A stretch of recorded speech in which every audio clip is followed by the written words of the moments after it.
just in the nick of time. I'm recording this for you. Hey, you wild women. I am so excited to talk to you about time management because, well, my gosh, there are days when I feel like I am the most disorganized human ever. And then there are days when I actually my head hits the pillow and I reflect back on the day. I think to myself, wow, I accomplished a lot. And it wasn't about checking things off the list. It's like that momentum. You know that feeling when you have the energy and you have the mental clarity to just get through the day. I love those days. It's been busy over here in Kelowna. It has been exciting. We are, at the time of this recording, officially 10 days out from the Pink Skirt Project. When this episode goes live, we're past it. And I know it's going to be amazing.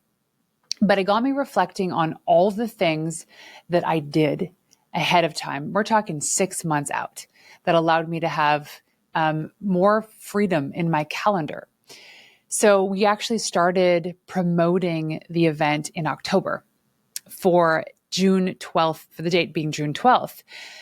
A lot of people say that's early. Some people say that's industry standard. So when I looked at like the time management and all of it, what I did was I gathered the team, I set the vision, and then I looked at all the things on that list of the vision that had the longest lead time, from having custom neon signs to securing the speakers to travel arrangements. And we slowly picked away at that list every single day. So instead of it being just one big to-do list one day, it was an easy process. So it got me reflecting on time management and how I think I did a great job. I'm going to pat myself on the back. But also the problem that most of us have, it's actually not a time management problem. It's a decision problem. And what I mean by that is you can decide to say yes or no to something or somebody, and you can decide on whether you want things extra hot and spicy or not, or if you want to pack your lunch for work or go out for lunch. All these decisions, everything comes down to the amount of time that you're going to prioritize for that thing. So if you are drowning in to-do lists and you're constantly distracted and you're still wondering why you feel behind, it's because, in my perspective, traditional time management is not designed for a lot of women building empires who are also managing real lives at home. Let me give you some real tools today, ones that respect your energy, your goals, and your bandwidth that I've used, that I still use today, and that I shift and I optimize all the time. It also depends on the season. When we're actually at home and not traveling, my time management is a lot better than it is when we're on the road. But here's where I noticed, especially in just like coasting through being an entrepreneur and having this podcast and raising two boys and all the soccer that they have to go to and their school activities and their birthday parties and the this and the that. Where does it all go wrong? It tells us, meaning society, tells us that time management is really about control. But women in business don't just manage time. We're managing energy and emotions and creativity and people and our own stuff. Traditional tactics like the Pomodoro technique, Google the Pomodoro technique. If you don't know what that is, you can actually install extensions and you can buy the clocks. And essentially it's doing blocks of work for 25 minutes at a time with a 5-minute break, which if you're a fan of Cal Newport, you'll know that you can actually get a lot of creative work done in, I think he says 57 minutes. Traditional tactics tell you to overschedule things, to multitask, to become part of the 5 a.m. club. And if you're a night owl, this will just never work for you. All this creates burnout, and it's not the momentum that you need to actually survive a day. Let's talk about the Eisenhower matrix. So if you know, the Eisenhower matrix is a quadrant, and it's like urgent, not urgent. I forget how it goes. See, I forget because I don't use it anymore. Essentially, it's like put on the quadrant all the things that you need to be working on and doing based on their urgency and priority, and then do those things first. The thing is, and where it falls short, is that while it might be helpful as a theory, it often creates decision fatigue. It tends to blur the lines between personal and professional urgency, which makes this matrix messy in practice. Like, urgent is got to bring Max to soccer practice or a soccer game. Yeah, that's important to him. Now, is that as important as taking a sales call, which could get you a $50,000 deal? Who knows? Maybe it is. So when you actually create the tools for proper time management, you'll be able to make these decisions better. Like I said, it's not about control. It's about becoming a better decision maker. So here's my real-time alignment system. There are the top 3 rules in time management here's what you do. And I try to do this every day. It's not always effective, just depending on the day. But each morning, you write down your 3 must-dos. So if you ever use the 5-minute journal, it's kind of like, what are the things you're going to accomplish today that make you feel good? The way that I actually go through this motion is if I only do these 3 things today and nothing else happens, then it would have been a great day. I would have harnessed the day. I would have seized the day. And what I love about this is I come and I look at my to-do list when I write it down. I like to physically write it down. Any tasks that I put in my journal, then I schedule it onto my calendar. That way, no one can block that time. And then I have a set meeting time with myself to get that thing done. This helps me curb perfectionism, and it helps me get out of that shame spiral of, oh my God, I didn't do it. Now, if you're anything like me, you're constantly making to-do lists, whether you're driving home or you're driving to bring your kids to school or soccer practice or whatever. And oftentimes I don't get to capture those to-dos. So they end up just kind of sitting on the back burner in my brain, just going, and I forget about them. But then there's like this anxious energy because I remembered there was something I was supposed to do. Now I forget. Let me know if you're like that too. Hit me up on Instagram, Renee_Warren. But when you actually have the chance to get the to-do out on paper, it's a game changer. One thing I do is I use Siri a lot. I didn't want to say it out loud because I didn't want her to be activated. And I can send myself tasks just using voice to text with her. I also drive around in my car. I have a Post-it note and sticky notes and a pen. So if I'm stopped at a red light or I'm watching a soccer game, I can kind of write out my things that are in my brain. And then now you have all these beautiful things, your to-dos for the day. But even before that, even way before that, is scheduling your energy. Sounds weird, but if you're anything like me, you're super productive in the morning. My brain is the clearest in the morning. So in the AM, I do creative work. I do the writing. I create the frameworks, the strategy. And then in the PM, as in the afternoon, is when I do the calls, meetings, and admin stuff. I'll also do my podcast recordings. The mornings for my podcast is all about creating the show notes, doing some research, fact checking. And then the afternoons are actually about recording. Like right now it's 2 p.m. and I'm recording a solo episode.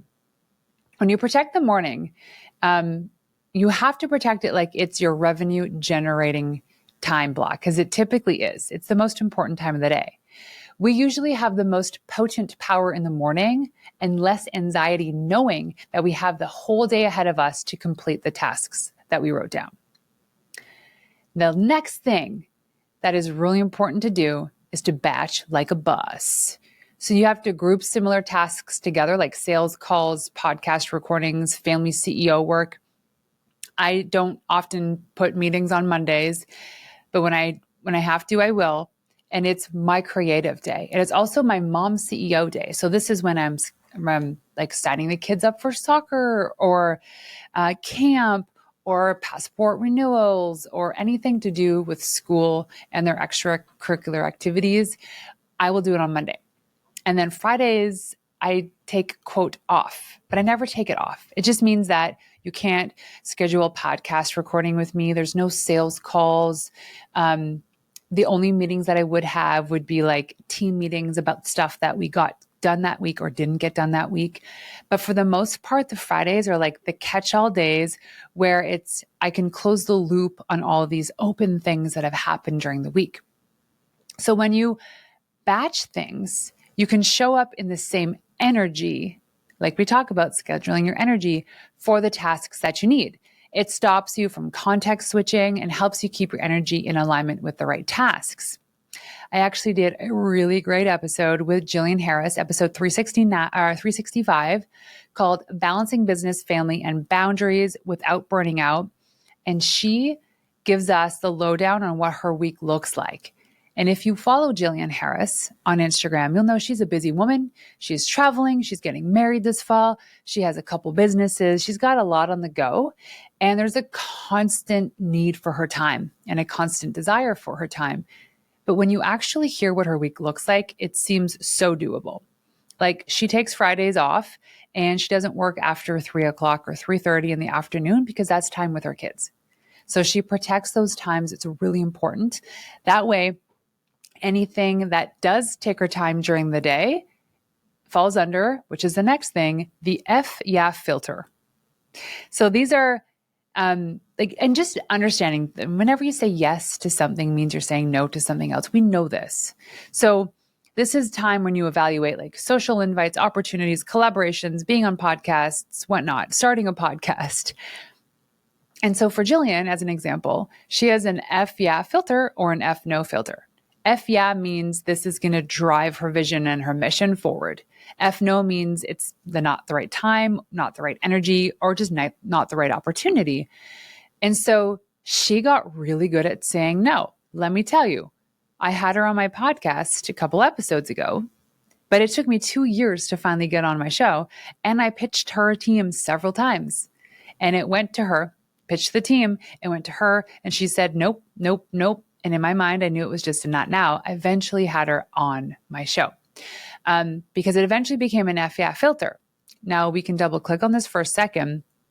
How it became a yes was that I got to know her personally. So we were in similar groups. And then I actually got to meet her at a really cool event in December for Mamas for Mamas. It's their big charity event.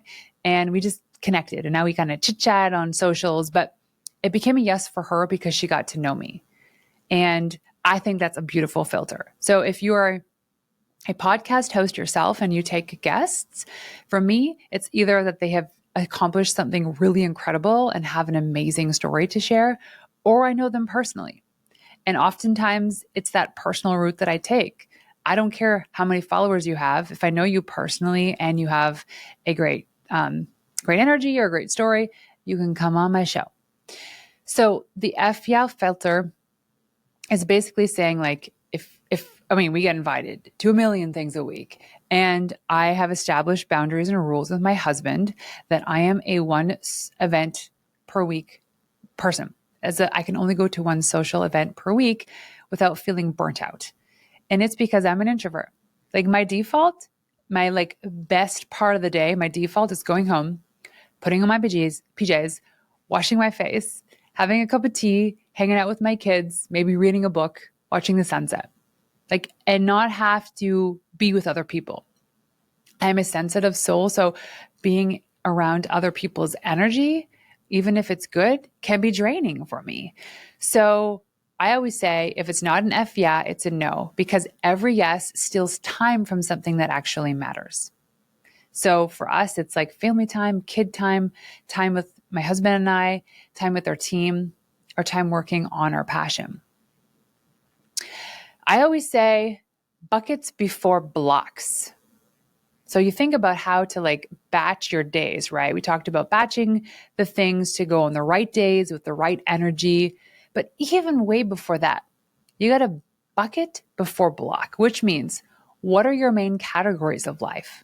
Mine are health, work, family, spirit, and mental. These are where I schedule my priorities and not the other way around. My kids always come first. My husband always comes first. My physical health, my mental, spiritual health always comes first. Work is always going to be there. Demands from other people are always going to happen.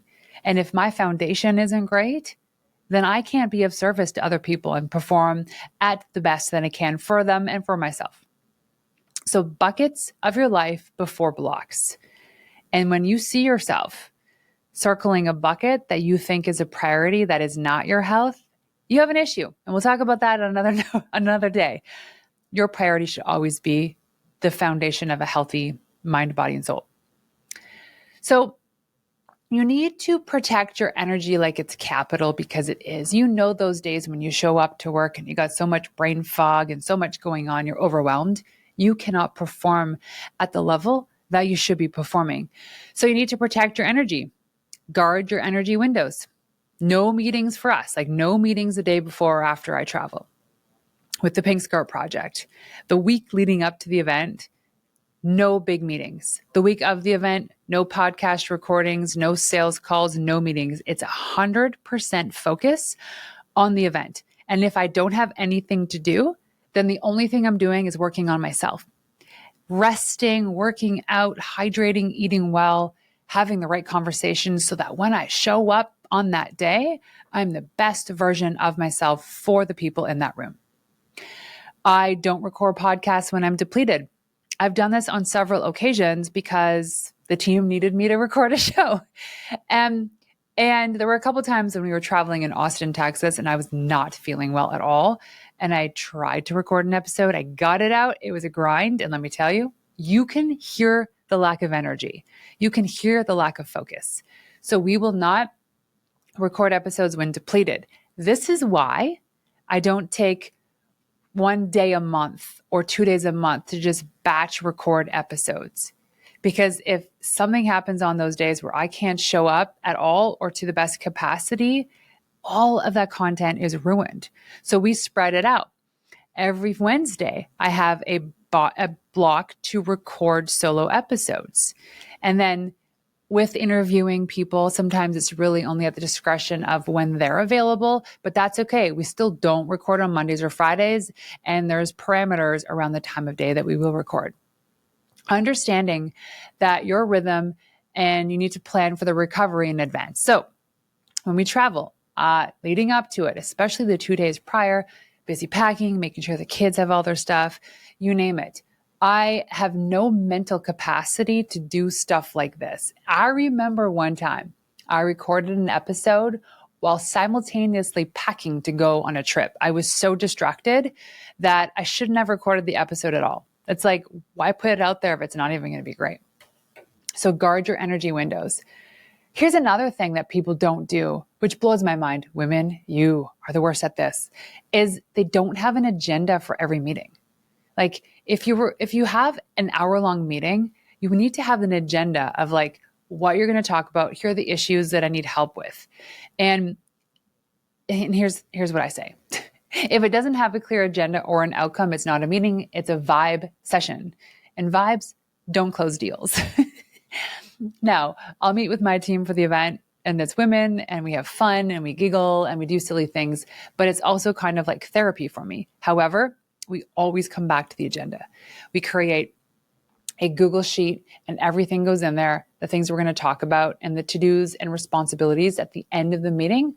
You do not need to send another email. You do not need to say, hey, so-and-so is responsible for this, so-and-so is responsible for this.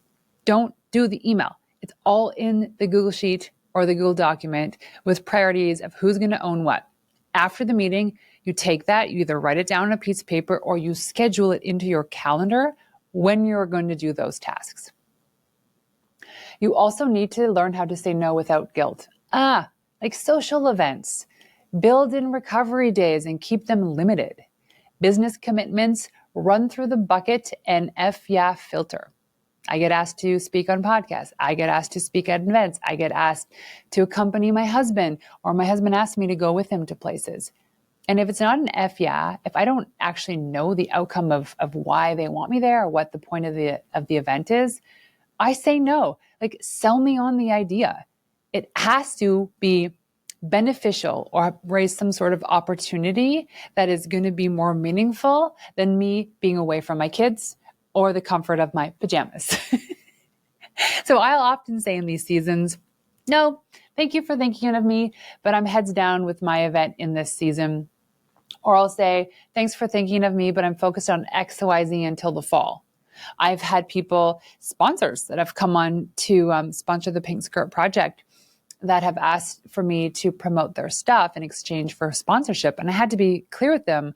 I said, I don't want to muddy the waters or overwhelm my list or my followers because I'm promoting my stuff as well as one other person's program. And I just can't add more to it. It's just going to dilute the opportunity.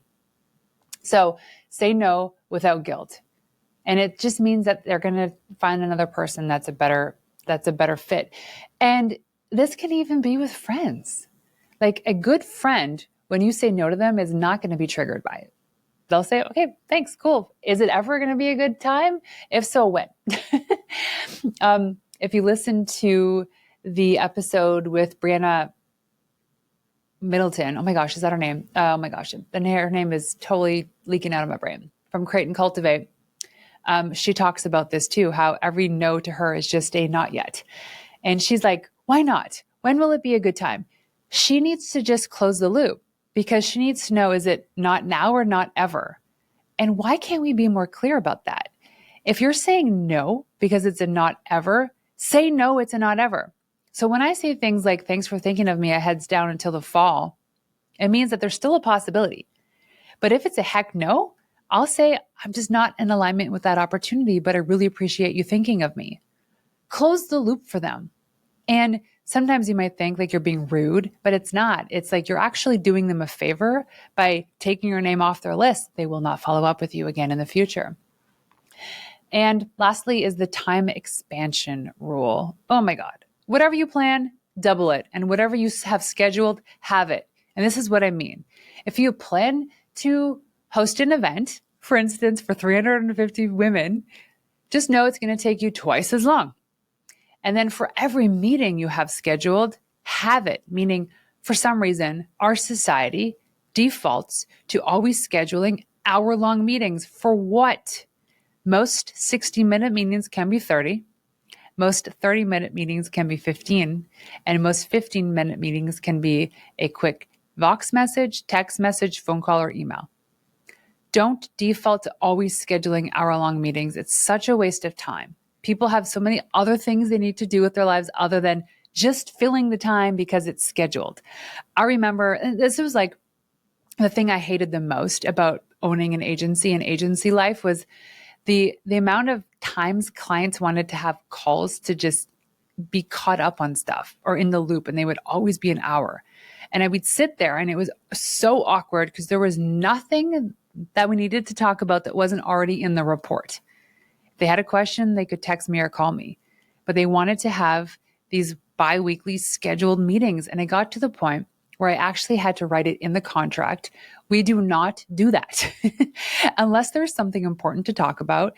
Maybe it's important during the onboarding days when there's a lot of new information and strategy and all this stuff. But afterwards, it's not important. So just pay attention to where these meetings creep into your schedule and start to peeling back on the time or deleting them altogether. This helps reduce the shame and the panic, especially when plans go sideways, or it helps you reduce the amount of just unnecessary phone calls and Zoom calls you have in a day. So I wanted to close on this, that time isn't the enemy. The misalignment is, that poor decision making is the enemy to actually having a epic calendar, to actually feeling in alignment with the life that you are building.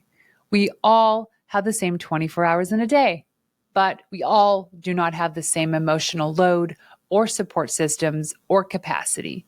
So let's stop pretending that hustle is equal because it is not. Let's start reviewing who we idolize, because it might be those women that don't have kids and we always wonder, how can they accomplish all that stuff? It's just, we don't live the same lives. So pay attention to who you're listening to, the words that you're digesting, the podcasts that you're listening to, the books you're reading, who you're following on social media. Time is actually not your enemy. It is the best gift that you can have, and it is the one thing that you cannot turn back. Until next time, ladies, peace out.